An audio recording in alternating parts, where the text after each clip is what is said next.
Hey, what's up, everybody? This is Brendan Hausler with EVOQ Bike. So today I want to talk about progression in intervals. And part of progression is when do we add more time and when do we add more watts to our interval training?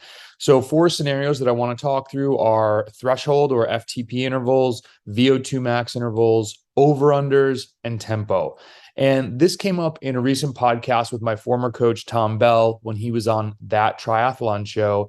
And the interviewer asked Tom, how do you deal with progression? And I thought his answer was really good. And it's something that shined through in our relationship as me as the athlete and him as the coach. Tom was discussing, if you're in a block of training, there's only a certain number of workouts that you're going to do. You don't really want to just do random varied things all the time, because even though that might be fun and fresh, you're not going and it's harder to track progress, but also I think it's important to get in the zone on a few different workouts. And part of that is the mental fortitude you need to bring to some of these workouts because they're really freaking hard. You might not crack it on the first time, maybe you get it on the second time. And by the end of 3 weeks, you've done some really quality training. The thing that's interesting, progression, I really feel is played out because of the fact that we're taking very arbitrary numbers to assign to the intervals to judge success. So if you do 4x10, then it's like you do 4x12 or you do 3x15. And who's to say that 4x10 was the right thing to start at? And who's to say you couldn't have done 3x15 the first time? It's hard to pick the exact perfect wattage target also for that very specific day. So we don't always know if this is the exact right thing to do. And so what Tom had said on the podcast was they asked athletes to repeat similar protocols, but then the difference is the progression is on the last one. If you're still feeling good, go a little bit longer. And this way the athlete finds the right level of progression.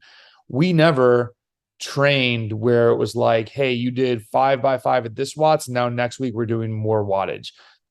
Tom is very focused on what are we working on physiologically in this training session to make you a better athlete for your event. And I think it's really important because there is a lot of conversation about progression. And yes, we want to progress as athletes, but that does not mean every workout has to progress, because at some point we'd all have 800 watt FTPs and sprinting at 4,000 watts, And so what changes over time?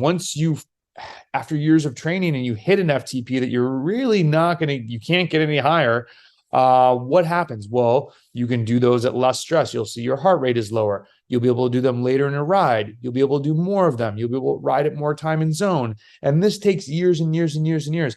I've trained over 160,000 miles on the road now, and I'm still setting like 10-minute PRs, 12-minute PRs. And then I'm going back and taking a fraction of that and trying to do repeats of those. And this is a really long game.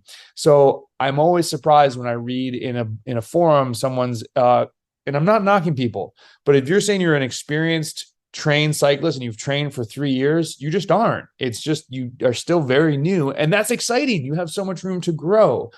So I think part of the growth is, when do we add more time?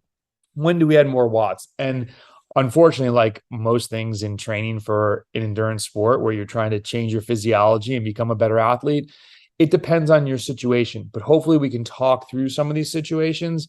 And let's use an example with an athlete that right now has an FTP of 300 watts. You might start your FTP intervals at 4x8 or 4x10. And I think it's important to really focus on trying to hit 100% FTP or more. You could rest 5 minutes in between, whatever the interval duration is, take about half of that time as the rest in between. When do we add more time? Me personally, as a coach, I don't think you need to add more than 1 hour of threshold work. That's a lot. Usually, most of my threshold sessions will end around 40 to 50 minutes in time. Other coaches might add more. I just don't see the extra fatigue that brings on creates much more success for the athletes. If you listen to Grant Kuntz's podcast that we did, he talked a lot about how in American racing, a lot of the hard parts of the race are this 8 to 12 minute power. That's where the race explodes. And that's a big decider in road races before it sits up again. So I think you really want to have more watts as opposed to just accumulating more and more time. And so I would probably very rarely assign a 6 by 10 minute. I think that 3 by 20 minutes could have some use for athletes, maybe for some time trialists, maybe for some athletes that are even in road races. I don't think it's necessary to do that long. Maybe, and the only time that I would really extend the durations beyond 20 minutes are when athletes have races that demand that. There's an hour-long climb. They're doing something like Leadville. They're doing something like a European Grand Fondo that has very long climbs. There's not a lot in the US that has that, but ask yourself, is this training actually specific to my upcoming event or, upcoming, maybe it's in 8 months.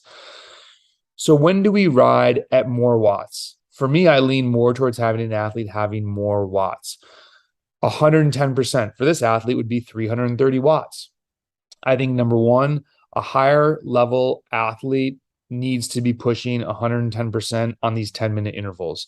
If they want to keep progressing and go from Cat 3 to Cat 2 to Cat 1 and maybe go on even further than that, you need to be able to put out that type of wattage or you're just not going to stay at the front of the race. And then if you can knock out one, maybe you can do two. Maybe you've always been doing these at 100 or 105% and you go and do one at 110 and then the rest of the day is screwed. Well, you got to keep working towards it. You go and do one and then you say, hey, I'm going to do one at 110%. Then I'm really going to try and hold 98%. I can't do 100. Then I'm going to go do one at 110%. And I'm really going to try the second one. I'm going to do it 100. And then I'm going to see what happens at the third and the fourth. The progression doesn't have to be always completing every set at time and zone if you're trying to add more watts. I do not believe that you have to always be doing 40 minutes of threshold to make it a good threshold day. This leads into the question, when do we go for a PR? There are days where I will sacrifice a workout to set a PR. Say I'm going out for a 5x5. Well, I'll keep it to FTP. I'm going to go out and I'm going to do 4x10s or 4x8s. I like doing the shorter stuff with more watts. And I'm warming up and I'm thinking, man, I'm feeling good. And I get into this and I have my target set and I'm going and I'm like 2 or 3 minutes in this thing and I feel like I can push more. That is the day. Forget number 2, 3, and 4. On number 1, I'm going to blast out a PR. And why is that? Because it's very hard for us to ever pick a day when it's like, hey, this is your test day. This is the day when you're going to absolutely crush it. It's almost impossible to predict that. We try to get ourselves as best set up for races, but a race is much different than a one-off effort. So a one-off effort, when is your best one going to be? Some days it just happens.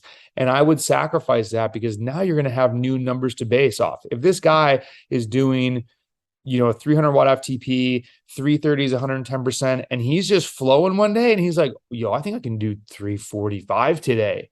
He should throw that down and then we can base interval progression off of that. Like we know, whoa, you've had a breakthrough somewhere. Now we need to kind of reshift this. And then maybe at some point we need to do an FTP test, or let's see what the algorithms think about a couple of these efforts. I think it is important to let it rip when you feel really good. And then you didn't sacrifice a workout day. You're going to reset some zones based off this. You're learning something from this. So there's value in that. The other question that you need to ask yourself, where are you getting dropped? If it's at the end of the race, let's say on a 10-minute climb, then it's more important to get a bunch of work in on a hard ride, maybe on a weekend ride when you have 3 hours, and then train these 10-minute efforts so that you can also have the mental aspect of, hey, I'm super fatigued. I need to be able to go out and try and crush myself so I can stick with other people in this race. But if it's just early in the race and you're getting dropped on 10-minute climbs or a 10-minute effort, or it gets really hard for 10 minutes and you can't hang on, you just know you need more watts. I would personally have you be doing more 4x8s at higher and higher wattages because that's the breaking point for you. Think about the progression as it applies to you being successful in your race. Now let's talk about VO2 max. So very classic, 5x5, 120% for this athlete. This would be 360 watts.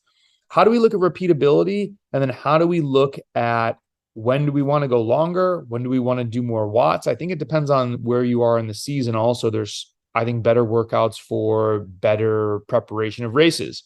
Since we're talking about races, shorter and harder, the 3-minute hard start, let's say, 130% for 30 to 45 seconds, and then trying to hold as high of VO2 max wattage as you can.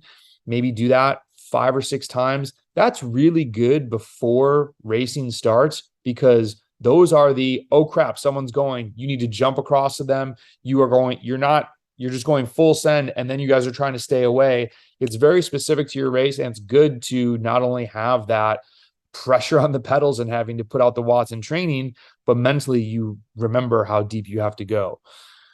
Looking at repeatability on 5x5s, I do think it's important to try to hit the similar wattages on the 5th one.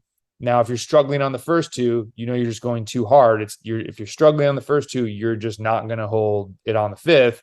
But the first one should be, hey, I'm doing VO2 max today. Second one's like, oh, this is kind of uncomfortable. Third one's like, oh, damn, I kind of hate doing this. And then the 4th and 5th, that's when you're really focusing and you're earning your money that day. But what about the longer ones? And if you read Landry's, not the last blog, maybe the one before on the slow component, what about if you do a hard start and have wattage at 105 to 110%? You can train VO2 max that way also through the slow component. Go check out our blog if you don't know what that is.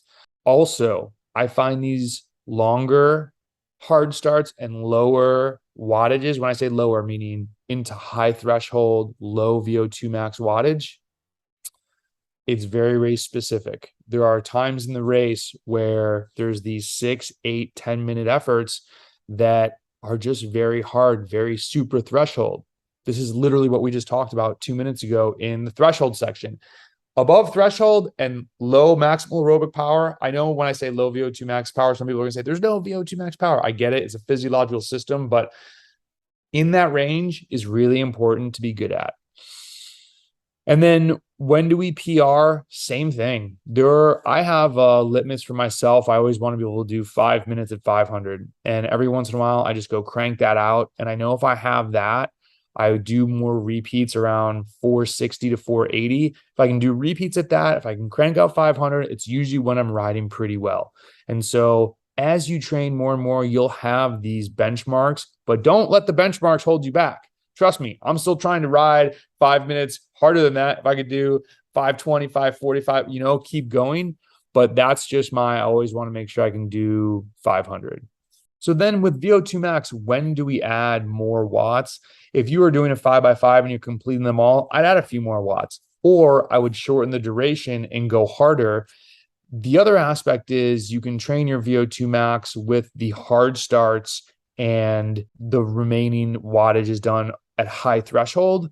Those ones, I wouldn't add more watts. I would just add more time. So you might have a 45-second hard start, and then you're going for 4 minutes at 110%. Maybe you go 5 minutes. Maybe you go 6 minutes. These turn into those ones that they're not slow component. You're not slowly getting to VO2 max. You're getting to VO2 max quickly, but holding it longer at the lower wattage is very effective to train VO2 max.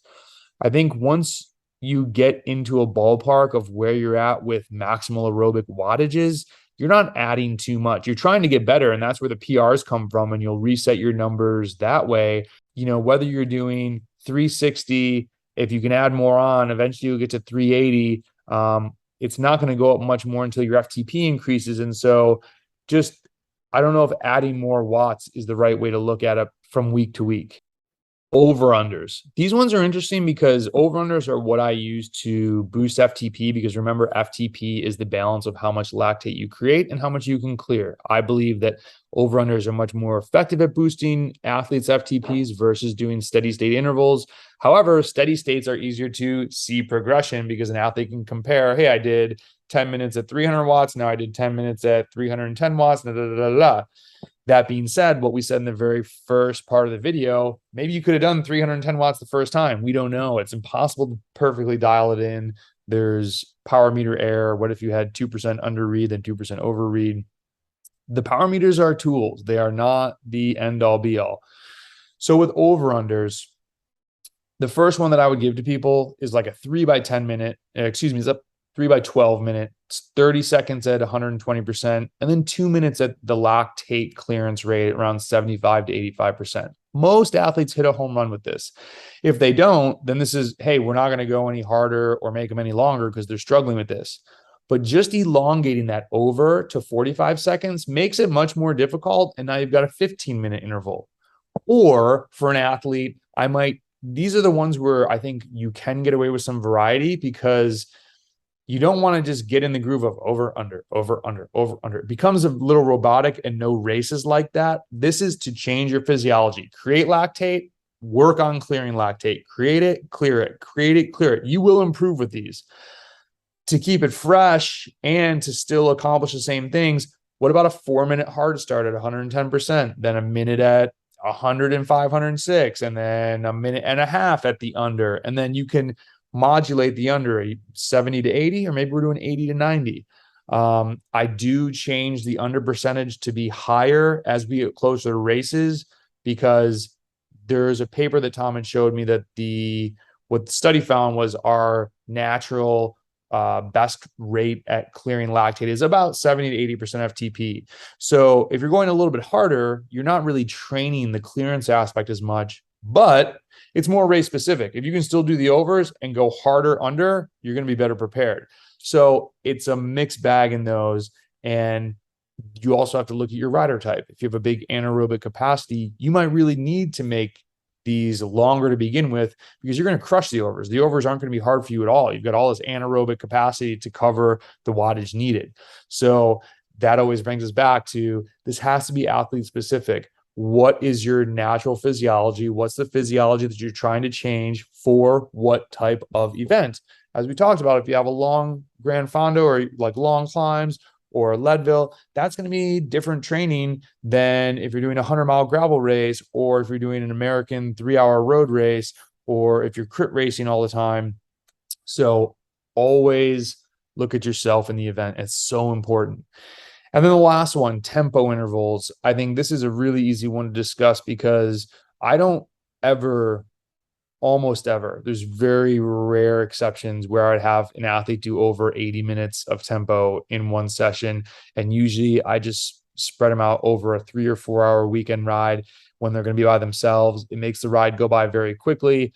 You could do 15 to 20-minute sections of it. If you're not fresh, tempo can be tough, and especially for those durations. But I think there's a great muscular component to it. You are constantly keeping a solid amount of pressure on the pedals. It is quite fun. The ride moves along quickly, and it's not the most aerobic ride, but it is a ride that many races will have a lot of tempo time in them. So I think it's good that you can get this in. So I hope that this video helped you more understand, when should you go for the PR? When should you add more time? When should you add more watts? If you really liked this video or found it helpful, will you please like the video? Please subscribe. Thank you to everybody. We just hit 3,000 subscribers on YouTube. That's awesome. Let's get to 4. Please share it with a friend. And if you need any coaching help, we have one-on-one coaching, semi-custom, a couple plans on Training Peaks that are more like outlines that help you put together your own plan. That's about it. Thanks for checking in. Appreciate it. Good luck with your training. Stay warm. It's getting cool here in North Carolina. See ya.